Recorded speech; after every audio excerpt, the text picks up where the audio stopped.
नमस्कार, माय मराठी चॅनल मध्ये स्वागत आहे. आपण आहोत तुळापूर या ठिकाणी आणि माझ्या पाठीमागे जर तुम्ही पाहाल तर या ठिकाणी मुळशी तालुक्यातून आलेले हे वारकरी संप्रदाय.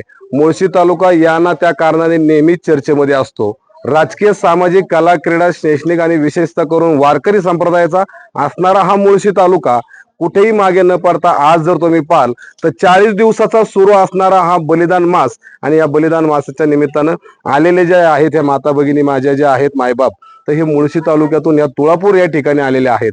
जाणून घेऊयात त्यांचा प्रवास कसा असणार आहे आणि का ते या ठिकाणी आलेले आहेत. दादा, माय मराठी चॅनल मध्ये तुमचं स्वागत आहे. तुमचं नाव सांगा. सहदेव दगडू पोळ, कुठनं आलात तुम्ही? वांजळे गाव. कुठे आहे वांजळे गाव? नक्की कुठे आहे? सांगतो ना, तालुका मुळशी, जिल्हा पुणे. आम्ही पहिल्यांदा कोल्हापूरला गेलो, त्याच्यानंतर पंढरपूरला गेलो, पंढरपूरहून तुळजापूरला आलो, तुळजापूरहून आता औंढीनाथला गेलो. तिथून पुढे गेलो आपण भोलेश्वरला गेलो, देऊरचा गणपती.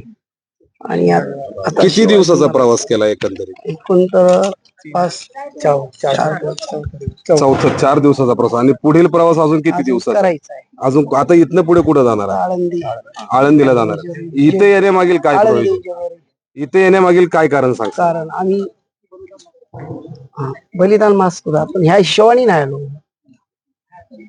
आलं का लक्षात? बरं, जे काय असेल ते सांगा. आम्ही तुळजाभवानीचे सगळे भक्त आहे. बर, तुळजाभवानीचे भक्त आहेत. आम्ही जोगा घेऊन शनी तुळजापूरला जातो, 3.5 पेटे करीत असतो. बर. त्याच्यानंतर संभाजी महाराज आमचे ऐकले मावळे म्हणून आम्ही त्यांच्यात येत असतो.